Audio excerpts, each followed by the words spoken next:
ये कहानी एक ऐसे स्कूल के बारे में है जहां स्टूडेंट्स को नंबर उनकी पढ़ाई की बेसिस पे नहीं बल्कि कौन कितना खूबसूरत है उस बेसिस पे नंबर दिए जाते हैं। तो इन लड़कियों के स्कूल में सब लड़कियां एक दूसरे से ज्यादा खूबसूरत बनने के चक्कर में बहुत सी कोशिशें करती रहती हैं। इस स्कूल में सिर्फ लड़कियां पढ़ा करती हैं और ये थाईलैंड का एक बहुत मशहूर स्कूल होता है, लेकिन यहाँ ब्यूटी को ज्यादा प्रेफरेंस दी जाती है एजुकेशन की निस्बत। इस स्कूल की डायरेक्टर बताती हैं कि बहुत ही जल्द हम एक कंपटीशन ऑर्गेनाइज करने वाले हैं। इस कंपटीशन में जो टॉप 10 लड़कियां होंगी उनको बहुत से कैश प्राइजेस मिलेंगे और विनर सिर्फ अपनी ब्यूटी की वजह से ही जज किए जाएंगे। इन टॉप 10 लड़कियों में से सिर्फ एक ही को विनर बनाया जाएगा, जिसको हम shining star of the year award भी देंगे। इसके अलावा हम और भी प्रिविलेजेस देंगे, यानी कि हम और भी आसानियां देंगे, जिसकी वजह से उस जीतने वाले को पूरी जिंदगी कोई भी काम नहीं करना पड़ेगा। ये डायरेक्टर अपनी अनाउंसमेंट का एंड इस बात से करती हैं कि दुनिया में कोई भी बदसूरत नहीं है और जो लोग बदसूरत हैं वो बदसूरत नहीं बल्कि बहुत लेजी हैं, सुस्त हैं।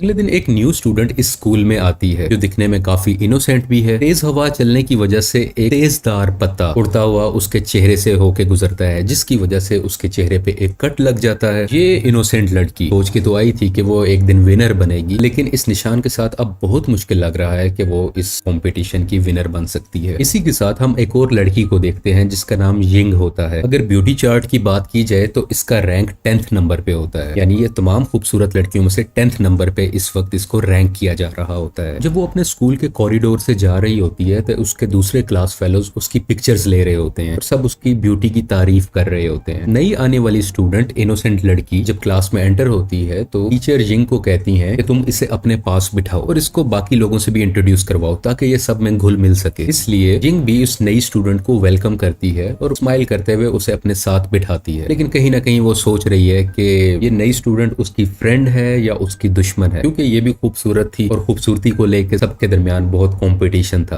और कहीं ना कहीं जेलेसी भी थी। ये चीज जिंग को बहुत अनकंफर्टेबल कर रही थी, लेकिन जब उस लड़की के चेहरे पे वो निशान देखती है तो काफी खुश हो जाती है, क्योंकि उसे पता था अब ये नई लड़की कहीं से भी उसका मुकाबला नहीं कर सकती, क्योंकि उसने अपने फेस को खराब जो कर लिया था। क्लास अटेंड करने के बाद जिंग इस नई लड़की को एक बहुत बड़ी बिल्डिंग में लेके जाती है जिसको टॉप 10 टॉवर कहा गया है। वो बताती है कि ये बड़ी बिल्डिंग सिर्फ उन्हीं लड़कियों के लिए है जो टॉप 10 ब्यूटी लिस्ट में आती हैं, यानी कि खूबसूरती की रैंकिंग में जो टॉप 10 लड़कियां हैं सिर्फ वही इस बिल्डिंग में जा सकती हैं। इस बिल्डिंग की खास बात यह है कि यहाँ बहुत टेस्टी फूड मिलता है, बहुत ज्यादा एक्सपेंसिव मेकअप होता है और लग्जूरियस लाइफस्टाइल लोग गुजारते हैं, यानी बहुत ही आसानी से हर चीज इन्हें यहाँ पे प्रोवाइड होती है, जबकि ये फैसिलिटीज स्कूल की बाकी लड़कियों को नहीं है जो इस रैंकिंग में नहीं आती है। इसके अलावा ये भी पता चलता है कि हर स्टूडेंट को कोई ना कोई रैंक मिल रहा होता है जो हर मिनट हर सेकंड में चेंज हो रहा होता है। अगर किसी के भी फेस पे कोई चोट लग जाए या किसी भी वजह से खराब हो जाए तो उसका रैंक एकदम से नीचे गिर सकता है। और एक एप्लीकेशन भी है जहां तमाम स्टूडेंट्स अपना रैंक देख सकते हैं कि किसका रैंक ऊपर नीचे जा रहा है। इस बड़ी बिल्डिंग का एक रूल ये भी है कि जो टॉप 10 ब्यूटीफुल गर्ल्स हैं वो अपने साथ एक फ्रेंड को भी अपने साथ अंदर लेके जा सकती हैं। इसलिए जिंग इस नई लड़की को अपने साथ जाने की ऑफर करती है। जब ये नई लड़की इसके साथ अंदर जाती है तो आसपास की चीजें देख के बहुत खुश हो रही होती है, क्योंकि उसने ऐसी चीजें जिंदगी में पहले कभी नहीं देखी होती। वो जिंग का शुक्रिया भी अदा करती है कि तुमने मुझे अपॉर्चुनिटी दी यहाँ पे आने के लिए, तुमने मुझे मौका दिया, मैं इस बात को जिंदगी भर नहीं भूलूंगी। बातों के दौरान जिंग इस नई लड़की को बताती है कि अगर तुम मेरी फ्रेंड ना होती तो तुम यहाँ कभी भी ना आ सकती। और ये नई लड़की उसको कहती है कि जिंग तुम बहुत डाउन टू अर्थ हो, लेकिन रियलिटी कुछ और ही है, क्योंकि जिंग एक ऐसी नेचर की लड़की है कि वो टॉप 10 रैंकिंग में रहने के लिए कुछ भी कर सकती है। बातों के दरमियान ये नई लड़की चॉकलेट खाने लगती है, जिसको देख के जिंग का भी दिल करता है कि वो भी चॉकलेट खाए, लेकिन वो अवॉइड कर रही होती है क्योंकि उसे डर लगता है कि अगर मैंने चॉकलेट या मीठा कुछ खा लिया तो मेरा वेट बढ़ जाएगा, जिस वजह से मेरा ब्यूटी स्कोर कम हो सकता है। लेकिन जब वो नई लड़की इंसिस्ट करती है कि कोई बात नहीं खा लो तुम, तो वो उसके कहने पे छोटा सा बाइट ले ही लेती है। उसी वक्त वहां पे एक और लड़की आती है जिसका नाम चोम्पू होता है। अब ये चंपू वो लड़की है जो काफी अरसे से जिंग की दोस्त रही है और इस इनोसेंट लड़की के आने से पहले हमेशा चंपू ही जिंग के साथ इस टॉवर में यानी कि इस बड़ी बिल्डिंग में आया करती थी। लेकिन आज जिंग चंपू को नहीं बल्कि उस नई इनोसेंट लड़की को अपने साथ ले आई है। इस बिल्डिंग का रूल था कि टॉप 10 रैंकिंग वाली लड़कियां सिर्फ अपने साथ एक ही इंसान को लेके आ सकती हैं, जबकि यहाँ पे 2 लड़कियां हो चुकी और इस बिल्डिंग के वर्कर्स चंपू को दोनों हाथों से पकड़ के इस बिल्डिंग से बाहर ले जाने लगते हैं। चंपू बहुत रोकने की कोशिश करती है, लेकिन जिंग ने एक किस्म का वहां पे उसको डिच कर दिया था, यानी एक किस्म का इग्नोर ही कर दिया, जिस वजह से चंपू काफी सैड भी हो जाती है। जब उसको बिल्डिंग से बाहर निकाल दिया जाता है तो जिंग बात करती है, मुझे चंपू पे बहुत तरस आता है क्योंकि उसका नाक बहुत ज्यादा बुरा है, उसका माथा बहुत बड़ा है और वो बातों में मुझे हर वक्त तंग ही करती रहती है। ये सुन के वो नई स्टूडेंट जिंग को गौर से देखने लगती है और उसे अंदाजा होने लग जाता है कि जिंग ऐसी पर्सनैलिटी की बंदी है जो सिर्फ खुद को सुपीरियर समझती है और दूसरों को कमतर समझती है, और ये सिर्फ इसलिए कि वो खूबसूरत है, बाकी सब उसे रद्दी की तरह लगते हैं, बाकी सब उसे लेस वैल्यूएबल फील होते हैं।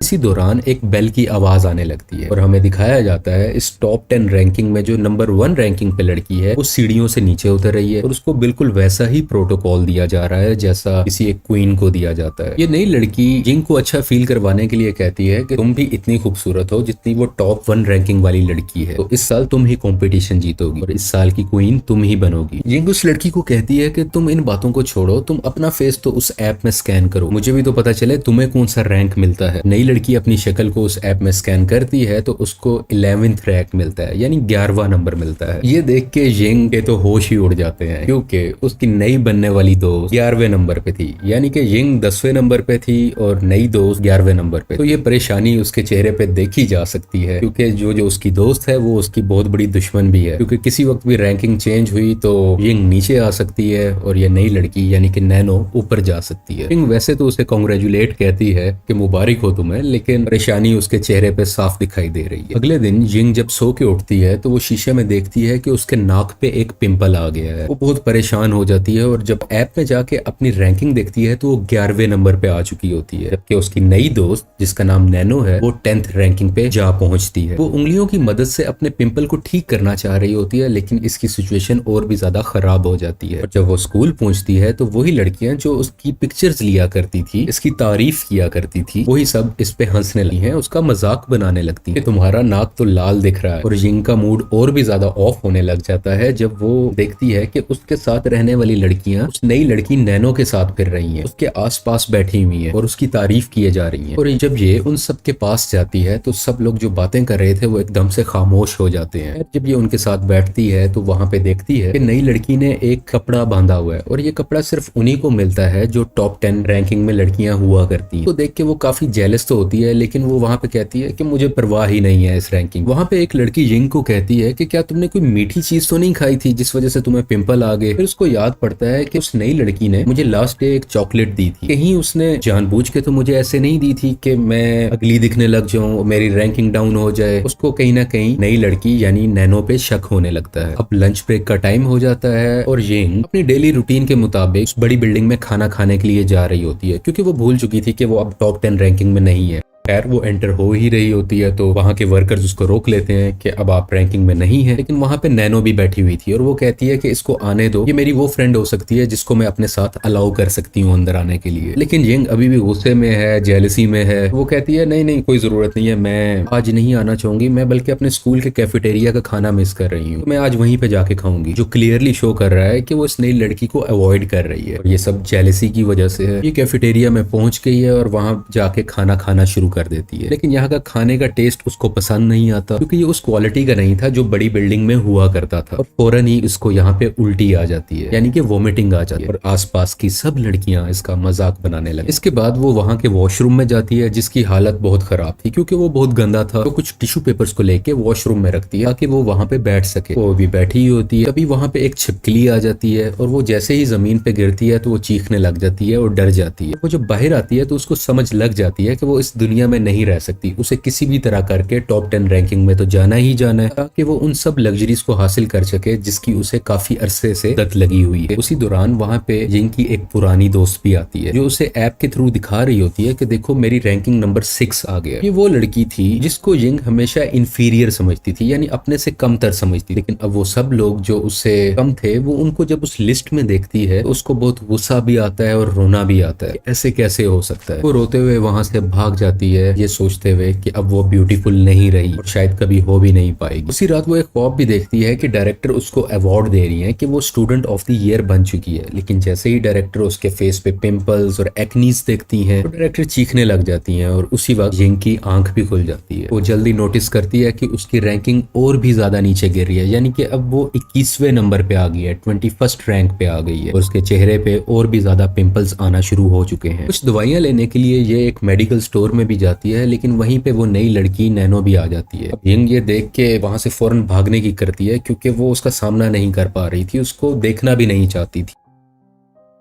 पर जैसे ही मेडिकल स्टोर से ये बाहर निकलती है तो इसकी टक्कर अपनी पुरानी दोस्त चंपू से हो जाती है, लेकिन ये उससे भी वहां पे कोई बात नहीं करती और वहां से जल्दी में चली जाती है। और वो नई लड़की नैनो चंपू के कान में कुछ बात करते हुए दिखाई देती है, जैसे कि ये सारा प्लान उन्हीं का हो, और दोनों आपस में हंसने लग जाते हैं। अगले दिन जिंग जब सो के उठती है तो अपना चेहरा देखती है कि उसके सारे पिंपल्स और एक्नीज जा चुके हैं, यानी अब उसका चेहरा बिल्कुल साफ है। इस वजह से वो बहुत खुश होती है और रैंकिंग भी उसकी नंबर 10 पे वापस आ जाती है। इसका चेहरा ठीक होने के पीछे रीजंस मेडिसिन्स थी। और यिंग जब अपने स्कूल जाती है तो पहले से ज्यादा बहुत खुश होती है, सब लोगों से बहुत अच्छे तरीके से मिल रही होती है। यिंग अपनी एक दोस्त को कहती है कि आओ हम मिलके झूला लेते हैं, लेकिन वो दोस्त उसको मना कर देती है और वो कहती है तुम अभी दोबारा से 11th नंबर पे आ चुकी हो। नई लड़की 10th पे दोबारा आ गई और ये देख के एक बार यिंग फिर से सैड हो जाती है। नैनो भी वहां पे आ जाती है और वो चाहती है कि यिंग को अच्छा फील करवाया जाए, तो वो कहती है चलो हम मिलके झूला झूलते हैं। अब यहाँ पे यिंग नैनो को झूला दे रही होती है और उसी दरमियान उसके जहन में कुछ नेगेटिव ख्याल आते हैं कि अगर रैंकिंग में मुझे ऊपर आना है तो मुझे नैनो को हर्ट करना होगा, और वो झूले से नैनो को धक्का दे देती है। इस वजह से नैनो अपने मुंह के बल नीचे गिरती है और अपने मुंह को बहुत जख्मी कर लेती है। चेहरे पे बहुत जख्म हो जाते हैं, पूरा मुंह लाल हो जाता है और जख्मों के निशान हर जगह होते हैं, और जाहिर है उसकी रैंकिंग डाउन होनी थी और इस वजह से यिंग दोबारा से नंबर 10 पोजीशन पे आ जाती है। यिंग नैनो के ऊपर से वो टॉप 10 रैंकिंग वाला कपड़ा उतार लेती है और उस बड़ी बिल्डिंग में जाने लगती है। वो इस चीज की बिल्कुल भी परवाह नहीं करती। एक इंसान नीचे गिरा हुआ है, वो जख्मी हालत में है, उसे हॉस्पिटल ही पहुंचा दिया जाए, लेकिन वो सेल्फिश बन के बिल्डिंग की तरफ जाने लगती है और उसी वक्त नैनो की आंखें खुलती हैं। यहाँ पे हमें ऐसा दिखाया जाता है जैसे ये सब कुछ नैनो बहुत लंबे टाइम से प्लान कर रही है, क्योंकि उसके चेहरे पे हम एक डेविल स्माइल देख सकते हैं, एक शैतानी हंसी। यिंग जब टॉवर के अंदर बाकी सब लड़कियों के साथ बैठी होती है तो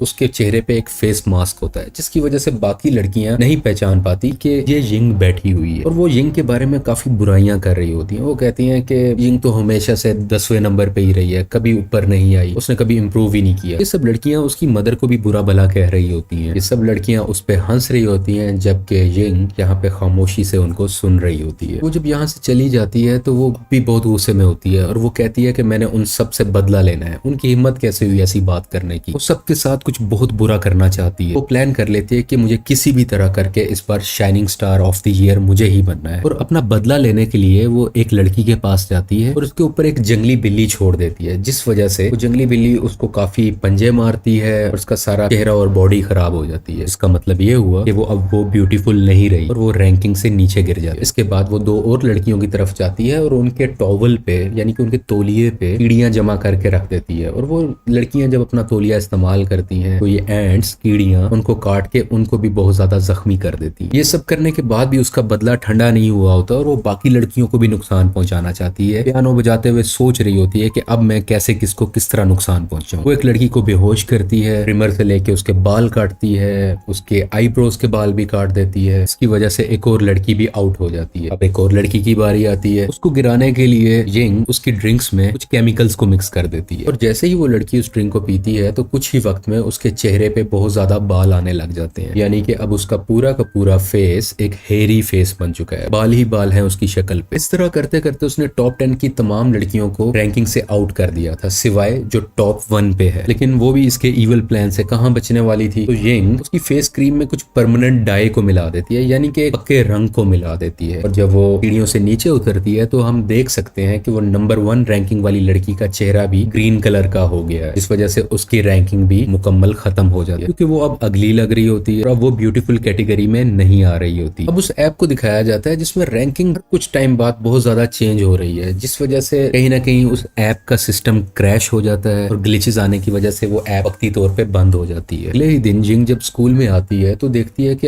आसपास कोई भी नहीं है, कोई स्टूडेंट वहां पे नहीं है, हर तरफ कूड़ा ही कूड़ा है, हॉपर उड़ते हुए दिखाई देते हैं और उस बड़ी बिल्डिंग की हालत भी काफी ज्यादा खराब है। जब ये बिल्डिंग के अंदर जाती है तो वहां पे उसको वही नई लड़की नैनो नजर आती है और उसी वक्त रैंक नंबर 1 पे जो लड़की थी वो भी वहां पे आ जाती है। उसने अपने चेहरे पे मेकअप लगाया होता है और अब इन सबको पता चल गया था कि यिंग ही है जिसने सब लड़कियों को किसी न किसी तरह करके नुकसान पहुंचाया और उनकी ब्यूटी को खराब किया। देखते ही देखते रैंकिंग 1 लड़की और यिंग के दरमियान फाइट होने लगती है। लड़ाई के दरमियान फर्स्ट रैंकिंग वाली लड़की का मेकअप रिमूव हो जाता है, जिसकी वजह से उसकी रैंकिंग और ज्यादा नीचे गिर जाती है, जबकि यिंग लड़ाई में काफी ज्यादा जख्मी हो जाती है क्योंकि फर्स्ट रैंकिंग वाली लड़की ने इसको काफी चक मारे होते हैं, काफी बाइट्स किए होते हैं और कई जख्मों के निशान भी इसके चेहरे पे दिखने लगते हैं। लड़ाई खत्म होने के बाद यिंग ऑडिटोरियम की तरफ भागने लगती है कि ये वो टाइम है जब इस साल के न्यू शाइनिंग स्टार को इंट्रोड्यूस करवाना था कि कौन शाइनिंग स्टार बनने वाला है। यिंग इस उम्मीद में होती है, इस होप में होती है कि वो इस बार शाइनिंग स्टार बनने वाली है क्योंकि उस चीज के लिए उसने बहुत कुछ ईवल किया, बहुत कुछ बुरा किया। खैर वो जब वहां पे पहुंचती है तो विनर को अनाउंस किया जाता है और ये उस गर्ल को दिखाया जाता है जिसको आज से पहले किसी ने भी नहीं देखा था। यिंग यहाँ पे गुस्सा करती है, रिटेलिएट करती है, सबको ऊंचा बोलती है कि ऐसे कैसे हो सकता है, इस लड़की को तो हमने पहले कभी नहीं देखा, ये तो हमारे स्कूल में भी नहीं पढ़ती, तो इसको विनर कैसे बनाया जा सकता है, रिजल्ट को दोबारा बनाया जाए। लेकिन उसी वक्त हमें पता चलता है कि जीतने वाली लड़की कोई और नहीं बल्कि चंपू है। उसने खुद को इतना ज्यादा ट्रांसफॉर्म कर लिया था, अपना वेट इतना लॉस कर लिया था और उसके चेहरे पे इतना ग्लो आ गया था कि उसको विनर करार दे दिया गया। इसी ग्लो और खूबसूरती की वजह से चंपू ही है जो इस कंपटीशन की विनर ठहरी है। यहाँ पे स्पीच में चंपू सबको थैंक यू कहती है, जबकि वो सब टॉप 10 खूबसूरत लड़कियां जो ऑडियंस में खड़ी थी, जिनकी शक्लें बहुत बिगड़ चुकी थी, वो जेलिसी में उसको देख रही होती, जबकि वो नई लड़की नैनो दिल से चंपू के लिए खुश होती है। और हमें पता चलता है कि उस दिन जब मेडिकल स्टोर के बाहर इस नई लड़की नैनो ने चंपू के कान में जो बात की थी वो ये कही थी कि मेरा शुरू से ही प्लान ये है कि मैं इन सब लड़कियों को रैंकिंग से आउट कर दूंगी किसी तरह करके। यानी कि यिंग जो अब तक कर रही थी, बेशक वो अपनी जेलिसी में कर रही थी, लेकिन कहीं ना कहीं उसको ये करवाने के पीछे ये नई लड़की नैनो ही थी और ये शुरू से ही उसका मास्टर प्लान था कि यिंग अपनी जेलिसी में, गुस्से में ये सब कुछ करे और उसने ऐसा ही किया। ये सब नैनो ने इसलिए किया क्योंकि चंपू एक ऐसी लड़की थी जिसे कोई भी इतनी ज्यादा घास नहीं डालता था, यानी उसको प्रायोरिटी नहीं देता था, जिस वजह से वो काफी ज्यादा डीमोटिवेटेड रहती थी और ये हर हालत में चंपू को ये कंपटीशन जितवाना चाहती थी। उसके लिए उसको ऐसे मेथड्स का इस्तेमाल करना पड़ा और ये मूवी इस मोरल या इस सबक के साथ खत्म होती है कि हमें किसी की शक्ल, हाइट, रंग या किसी भी ऐसे दिखने वाले फीचर की बेस पे किसी को जज नहीं करना चाहिए, जबकि वो इंसान कैसा है, अच्छा है, बुरा है, उस बेसिस पे नापना चाहिए या देखना चाहिए। दूसरा लेसन ये भी है, हमें बहुत ज्यादा खुद के साथ अटैच नहीं हो जाना चाहिए, जैसे कि ये लड़कियां थी जो अपनी खूबसूरती को लेकर इतना ऑब्सेस्ड थी कि वो दूसरे को गिराने के लिए किसी भी हद तक जा सकती। सबका ख्याल रखें और नेगेटिव तरीकों से दूर रहें और यहीं पे ये मूवी खत्म हो जाती है।